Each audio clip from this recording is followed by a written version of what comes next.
नमस्कार। मेरे निवेशक मित्र इन्वेस्ट आइडिया में बहुत दिनों के बाद आपसे रूबरू हो रहा हूँ, मिल रहा हूँ। मैंने एक बात देखी, मैंने एक सपना सोचा था कि मेरे इस चैनल से जो देहात के लोग हैं, जहाँ की निवेश की बहुत गुंजाइश है लेकिन जानकारी के अभाव में लोग नहीं कर पा रहे हैं, तो मैं उन्हें कुछ बेसिक बातें समझा सकूं ताकि उनका निवेश हो और वो भी अपने स्थिति को मजबूत कर सकें। इसमें सबसे पहली बात, मैंने अपने पहले एपिसोड में बताया था कि जब हम नए हैं तो हमें म्यूचुअल फंड की तरफ से के रास्ते शेयर मार्केट में जाना चाहिए, और आज भी मैं वही कहना चाहूँगा। मैंने उसमें बात की होगी कि आपने क्या क्या करना है। अगर आपने अपना पैन कार्ड बना लिया है तो अच्छी बात है। मैं अपने कई दोस्तों को जानता हूं, कई लोगों को जानता हूं कि मेरे बार बार कहने के बाद भी उन्होंने अपना पैन कार्ड अभी तक नहीं बनाया है। और अगर आपके पास पैन कार्ड नहीं है तो फिर आप सरकारी बैंक में कोई बचत खाता नहीं खोल सकते। आपका आधार नंबर भी जरूरी होगा। तो सबसे पहले आप अपना पैन कार्ड बना लें, फिर किसी भी सरकारी बैंक में अपना बचत खाता खोल लें। बचत खाता खोलने के बाद आप तुरंत जो खाता खोलेंगे उसमें आप ट्रांजैक्शन राइट, ऑनलाइन बैंकिंग लें विथ ट्रांजैक्शन राइट। इसे ही इंटरनेट बैंकिंग भी कहते हैं। अब शेयर मार्केट में जाने से पहले एक डीमेट अकाउंट होता है जो ऑनलाइन भी या ऑफलाइन आप खोल सकते हैं। बहुत से ब्रोकर हैं जिनके अंदर आप खोल सकते हैं, जैसे ग्रो, जैसे जीरोधा, इस तरह के बहुत हैं, एंजल वन। तो इसमें कहीं भी आप खोल सकते हैं, मैं किसी की सिफारिश नहीं करना चाहता। और उसके आधार पे आप म्यूचुअल फंड से शुरू करें। डीमेट अकाउंट की ज़रूरत बाद में ज़्यादा आएगी, तो एसआईपी से शुरू करना सबसे ज़्यादा फ़ायदेमंद रहेगा।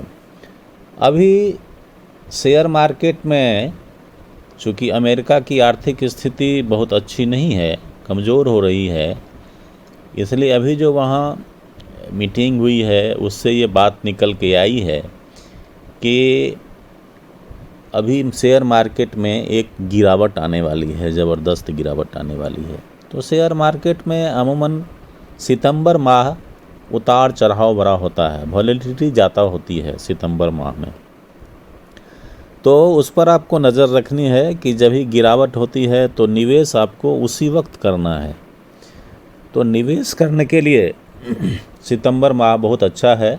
और दिवाली जो इसके बाद आने वाली है, तो दिवाली में हमारे पैसे का अच्छा उसमें संवर्धन हो सकता है, उसमें अच्छा जुड़ाव हो सकता है। तो इसलिए मैं आपसे फिर से निवेदन करता हूँ कि आप देहात में रह कर के भी या छोटी छोटी राशि से भी आप लाखपति बन सकते हैं, करोड़पति बन सकते हैं। ये आपने सोचा भी नहीं होगा। बहुत छोटी राशि से छोटी छोटी बचत ही आपको बहुत आगे तक ले जाएगी। बस उसमें ज़रूरत है तो कंटिन्यूटी की, निरंतरता की, और लंबे समय तक बाज़ार में टिके रहने की। बाज़ार में अस्थायी रूप से आने वाले उतार चढ़ाव से घबराना नहीं है और उसमें बने रहना है। अगर आप बिल्कुल नए हैं तो म्यूचुअल फंड से इसकी शुरुआत करें और एसआईपी के रूप में छोटी छोटी रकम ही जमा करें। एक बार आप निवेशित हो जाते हैं तो फिर आप आगे ही बढ़ते रहेंगे, यह निश्चित है। पीछे लौटने का कोई सवाल पैदा नहीं लेता है। लेकिन सबसे बहुत बड़ी बात है कि आपके पास धैर्य होना चाहिए। जितनी कम उम्र में आप बाज़ार में प्रवेश करेंगे उतने बड़े मुकाम तक आप पहुंच सकेंगे, ये मेरा पक्का दावा है। और जो भी म्यूचुअल फंड में जाए तो सबसे पहले अभी का जो वक्त है, अभी का माहौल है, तो हमारे जो फंड हैं उसमें ज़्यादा से ज़्यादा उसका प्रतिशत मतलब 40 से 50% हमारा लार्ज कैप में होना चाहिए और 20 से 30% हमारा मिड कैप में होना चाहिए, मल्टी कैप में होना चाहिए और 10% या 5% हमारा स्मॉल कैप में होना चाहिए। लेकिन अभी की जो स्थिति है बाज़ार की, उसमें हमारा ध्यान सबसे ज़्यादा मिड कैप की तरफ होना चाहिए और अगर आपकी उम्र ज़्यादा है तो आप लार्ज कैप की तरफ रहेंगे। लार्ज कैप में थोड़ा सा मुनाफा कमतर होता है मिड कैप या स्मॉल कैप की बनिस्बत, लेकिन उसमें जोखिम भी कम होता है। अगर आपकी उम्र कम है, 20-25 साल है, तो निश्चित तौर से आपके करोड़पति या अरबपति बनने की भी संभावना बढ़ जाती है। लेकिन यदि आपकी उम्र थोड़ी ज़्यादा हो गई है तो आप कम रिस्क लें, यह मेरा सुझाव होगा। आप उसमें मिड कैप में तक तो रह सकते हैं, मिड कैप करें, लार्ज कैप करें, लेकिन स्मॉल कैप से अपने को थोड़ा बचाए रखें। जो प्रतिशत है 5% या 10% जो मैंने बताया, वो प्रतिशत आप 1%, 2% पर रख सकते हैं स्मॉल कैप में। मिड कैप में उस अंतर को आप अलग कर सकते हैं कि ये जहां हमने 15%, 10%, 20% बताया, उसको आप 25% तक ले जा सकते हैं। लेकिन लार्ज कैप की हिस्सेदारी ये ज़रूरी है कि सबसे ज़्यादा हो। अब इसका सिलसिलेवार ढंग से मैं कुछ आगे बताऊं तो ऐसा न हो कि आप पैन कार्ड बनवाने में या खाता खुलवाने में इतना वक्त ज़ाया कर दें कि फिर आप निवेश करने में देर हो जाएंगे और जितना भी समय बीतता चला जाएगा, आपके लिए उतना नुकसानदेह होगा। इसलिए आपसे ये आग्रह रहेगा कि आप सबसे पहले अपना पैन कार्ड बनवा लें, अपना अकाउंट ऑनलाइन खुलवा लें जो ट्रांजैक्शन राइट्स के साथ हो, और एक डीमेट अकाउंट जीरोधा या एंजल वन या ग्रो, ये सब बहुत सारे हैं और भी हैं, तो उसके साथ आप खोल लें, जिससे कि आप शेयर मार्केट में भी धीरे धीरे प्रवेश कर सकते हैं। कहीं भी हमको मोटी पूंजी लगाने की ज़रूरत नहीं है, छोटी छोटी बचत से ही आगे बढ़ सकते हैं। मैं कुछ अच्छे अच्छे शेयर के नाम भी बताऊंगा, सेक्टर बताऊंगा, जिसमें कि संभावना रहती है कि आपको नुकसान कम हो, नहीं हो।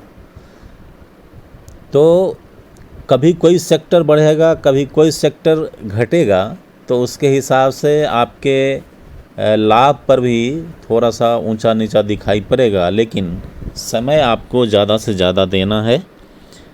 कम से कम लंबी अवधि के लिए आप निवेशित रहें। तो छोटी अवधि 1 साल या 2 साल तक को छोटी अवधि में गिनते हैं, 3 साल से 5 साल को मध्यम अवधि में गिनते हैं, और 5 साल से 20 साल 30 साल तक को हम लंबी अवधि कहते हैं। तो लंबी अवधि में क्या है कि आपके पैसे को कंपाउंडिंग का फल मिलेगा, परिणाम मिलेगा। अगर आपको 3 साल में 200% का, 50% का अगर मुनाफा हो रहा है, वही मुनाफा हो सकता है कि अगर आप 10 साल 15 साल रहें तो उसको CAGR के हिसाब से आपका मुनाफा 50% हो जाएगा। और 50% का CAGR अगर मुनाफा है तो इसका मतलब है कि आपकी पूंजी 10 गुना तो ज़रूर हो गई होगी। तो आज के लिए बस इतना ही कहूँगा, और ये गुजारिश फिर से करूँगा कि आप पहले पैन कार्ड खुलवा लें। और मैं इसका लिंक मेरे अपने दूसरे चैनल जिसके भी आप सदस्य होंगे, कविता कुंज मेरा साहित्यिक सफ़र, उसमें इसका लिंक भी दे दूँगा, ताकि आप वहाँ से इसको खोल सकें। और जो नहीं सब्सक्राइब किए हैं, इसको सब्सक्राइब कर लेंगे, घंटी की बटन होगी उसको दबा लेंगे, तो आप तक ये जानकारी शेयर मार्केट की जाती रहेगी। और अगर शेयर मार्केट से आप अपने को नहीं जोड़ पा रहे हैं, तो इतना तो निश्चित है कि बैंक के बचत खाते या फिक्स डिपॉजिट से आप अपने पैसे को भी नहीं बचा सकते हैं। पैसे का जो अवमूल्यन हो रहा है, आप उस ह्रास को भी, उस डिप्रिसिएशन को भी नहीं अप्रोच कर पाएंगे, वहाँ तक नहीं पहुँच पाएंगे। इसलिए मेरी गुजारिश है कि आप शेयर मार्केट में ज़रूर आएँ। अगर आपको धनवान बनना है तो, लाखपति करोड़पति बनना है तो। आज के लिए बस इतना ही। नमस्कार, आभार, जय हिंद।